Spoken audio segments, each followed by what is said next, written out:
C'est le journal de l'économie avec Stéphanie Antoine qui nous a rejoint. Bonsoir Stéphanie. Bonsoir à tous. Alors vous nous parlez bien évidemment de la situation tunisienne, l'instabilité de la situation politique qui a eu un impact négatif sur le pays. Oui, les Français, il y en a 1,5 million de touristes français qui se rendent chaque année en Tunisie. L'espace aérien, comme vous le savez, a été fermé. L'agence de notation Fitch envisage d'abaisser la note de la dette tunisienne. L'impact de l'instabilité de la situation politique sur les marchés, bien sûr, négative. La bourse de Tunis a perdu plus de 13% cette semaine.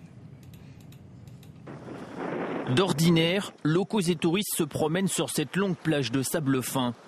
Ces restaurants et ces rues sont bondés. Mais depuis quelques jours, personne, tout est désert. Même le café le plus connu de la ville a fermé ses portes. Comme d'autres villes tunisiennes, la célèbre station balnéaire Hammamet s'est embrasée. Les locaux de la police, les édifices publics ont été attaqués. Ici, une supérette livrée aux pilleurs. À Hammamet, la police a tué des dizaines de personnes. Les affrontements ont fait fuir les touristes. Des policiers se sont placés sur le toit de la mosquée, juste en face, et ils ont tiré. Le chaos a gagné la zone touristique la plus fréquentée de Tunisie. Après les grèves générales, les habitants se ruent sur la seule boulangerie ouverte pour faire leurs provisions. Ils redoutent de nouvelles violences et un couvre-feu. Dans ces conditions, les tours opérateurs commencent à rapatrier leurs touristes de Tunisie, même si pour l'instant, aucun voyagiste n'a encore été visé par des violences. Depuis jeudi, France et Allemagne déconseillent à leurs ressortissants de se rendre dans le pays. Une recommandation qu'ils n'auront aucun mal à respecter. L'espace aérien tunisien est désormais fermé. Christine Lagarde a présenté ses vœux à la presse à Bercy. Oui, la ministre de l'économie et des finances française est revenue sur le taux de croissance en France en 2010 qui devrait atteindre les 1,5%, a-t-elle dit. Il fallait être intransigeant, ce sont ses propres mots sur la réduction du déficit public. Il faudra s'interroger non pas sur les 35 heures mais sur le coût du travail à l'avenir. Elle s'est également exprimée sur le mécanisme européen de sauvetage. Si nous devions l'augmenter, si c'était nécessaire, si collectivement nous considérons que c'est un supplément à la solidité de la zone que nous souhaitons tous politiquement, il faudra évidemment chiffrer, puisqu'on devra respectivement retourner devant nos parlements nationaux pour soumettre ces projets. Donc ça fera l'objet d'un chiffrage. Je crois que c'est prématuré. On retrouve tout de suite notre correspondant à Bruxelles par téléphone, Frédéric Simon. Alors Frédéric, la France a l'air d'être plus ouverte à l'idée d'augmenter le mécanisme européen d'aide financière. On sait que l'Allemagne s'y oppose. Quel est votre sentiment à Bruxelles à 2 jours du sommet de l'Eurogroupe et de l'Ecofin ? Mais le débat est effectivement ouvert, mais il n'est pour l'instant pas tranché. Le ministre belge des Finances, Didier Reynders, s'est prononcé hier en faveur d'un doublement du fonds d'aide européen qui se chiffre actuellement à 750 milliards d'euros. La BCE et la Commission européenne y sont également favorables, mais la France et l'Allemagne ont adopté eux un ton plus prudent. Augmenter le fonds, oui, disent-ils, on l'a entendu, mais uniquement si c'est nécessaire. Et le vent d'accalmie qui souffle actuellement sur les marchés ne devrait pas les inciter à prendre de nouvelles initiatives pour l'instant. C'est vrai que la pression est un peu tombée cette semaine avec des émissions obligataires réussies du Portugal, de l'Espagne et de l'Italie. Mais que peut-on attendre tout de même de ce futur sommet qui a lieu lundi de l'Eurogroupe et mardi de l'Ecofin ? Alors oui, c'est vrai, le Portugal, l'Espagne et l'Italie ont tous les trois passé avec succès leur premier test obligataire de l'année. Ce succès a accordé du coup aux Européens un répit dans la crise de la dette qui secoue la zone euro depuis maintenant plus d'1 an.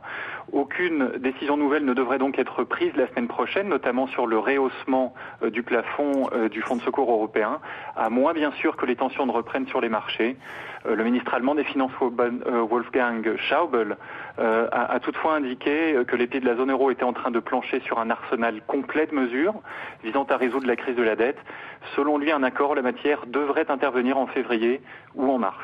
Je vous remercie beaucoup Frédéric. Alors c'est vrai que cette semaine, l'Espagne, l'Italie et le Portugal ont passé avec succès les premiers tests. Oui, les marchés n'ont pas tremblé et c'est même plutôt le contraire. Les 3 pays ont réussi leur émission obligataire. Retour sur une semaine pendant laquelle la zone euro était tout de même bel et bien dans l'œil du cyclone. C'est le soulagement qui domine actuellement en Europe après une semaine jugée cruciale par beaucoup d'analystes pour les pays les plus fragiles de la zone euro. Le bal des émissions d'obligations a démarré mardi avec la Grèce, qui est parvenue à emprunter presque 2 milliards d'euros à 6 mois. Mercredi, le Portugal lui emboîte le pas avec 1,25 milliard d'euros de dette vendue pour un taux inférieur à 4,63%. La demande est là et l'opération est donc considérée comme un succès.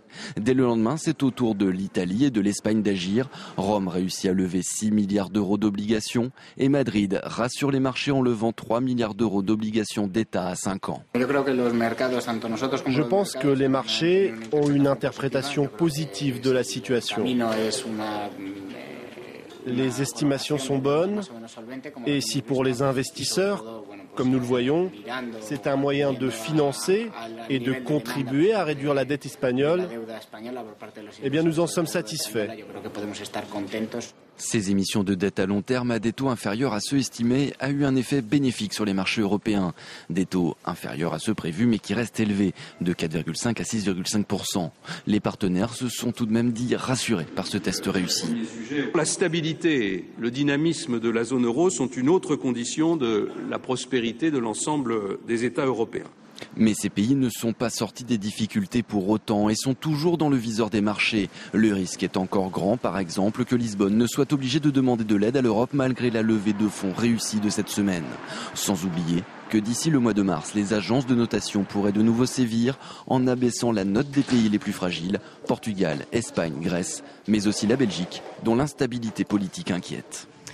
Et fin de semaine honorable sur les places financières européennes. Fin de semaine honorable sur les places financières européennes, même si les agences de notation n'ont pas dit son dernier mot. Et on va revenir justement sur la dégradation par l'agence Fitch de la dette à long terme de la Grèce. En attendant, le CAC 40, parce que c'était après la clôture des marchés, grimpe légèrement de 0,2% à la clôture. La Chine a pris des mesures contre l'inflation, mais elles ont peu affecté le marché, qui affiche donc une 4e séance de hausse consécutive. À Londres, le FTSE termine en légère baisse de 0,3%. Et à Francfort, le DAX termine inchangé. Et je vous le disais, l'agence Fitch a dégradé la notation à long terme de la dette grecque à B+, avec une perspective négative. Donc Moody's, Standard & Poor's avaient déjà placé la Grèce en catégorie spéculative. Les trois agences sont donc désormais unanimes sur ce point. Cet abaissement prend note du fait que même si les performances budgétaires et économiques de la Grèce dans le cadre de l'aide de l'Union européenne et du FMI ont dépassé les attentes sur bien des points, le lourd fardeau de la dette publique rend sa solvabilité très vulnérable à des chocs extérieurs, souligne Fitch. Athènes a réagi immédiatement et qualifié cette décision d'injuste. Eurostar, filiale à 55% de la SNCF, a engrangé une hausse de son trafic et de ses recettes l'année dernière. Et la compagnie Transmanche a réalisé une hausse de 12% de son chiffre d'affaires en 2010, soit environ 913 millions d'euros pour un nombre de passagers en progression de 3% à 9,5 millions. C'est le redémarrage de la clientèle d'affaires avec la reprise qui a dopé l'activité et un attrait grandissant du train par rapport à l'avion. Ferrari fête son succès en Chine. Voilà, c'est une fin de journal un peu en joie pour Ferrari. Les ventes ont explosé en Chine et Ferrari organise même une fête à Shanghai pour célébrer la vente de sa 999e voiture à l'Empire du Milieu. Alors pourquoi la 999e et pas la 1000e? Tout simplement parce que le 9 est un chiffre fétiche en Chine. Il est signe de longévité et de chance. La Chine est l'un des 5 marchés internationaux les plus importants pour Ferrari. Je vous remercie beaucoup Stéphanie pour ce journal de l'économie.